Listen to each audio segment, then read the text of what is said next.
ইচ্ছা করছিল রাত গরম ধোসা খাবো, তাই 40 টাকা দিয়ে বানাতে বললাম। ধোসাটা সুন্দর করে বানাচ্ছে ওরা, চালের গুঁড়ো দিয়ে হয়তো বানায়, কি জানি না, আমি আন্দাজে বললাম। তাও বেশি দাম না, 40 টাকা দাম।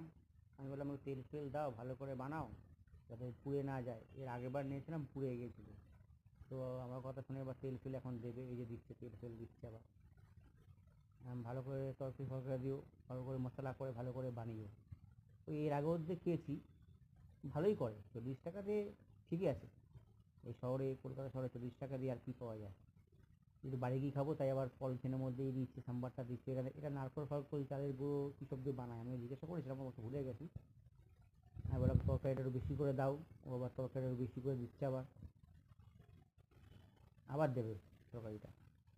হ্যাঁ, এবার দেবে। গরম গরম খেতে ভালো লাগে, বাড়ি গিয়ে খাবো তো, গরম গরম খেতে ভালো লাগবে, তাই আবার দিচ্ছি। আমি বলছি বাড়ি গিয়ে খাবো, তাই সুন্দর করে প্যাক করে দেবো। সে সুন্দর করে প্যাক করে দেবে, কলা পাতা দিয়ে পেপার দিয়ে সুন্দর প্যাক করে দেবে। এটা দেখতেই পারবো আপনারা। এখন প্যাক করবে, সুন্দর করে ভাজ করছে। তো আজকের মতন এইটুকু ভিডিও। আবার কাল নতুন একটা ভিডিও নিয়ে আসবো আপনাদের থেকে। এখন লাইক কমেন্ট শেয়ার একটু করবেন, নতুন ভিডিও তো তাই। Tata, by.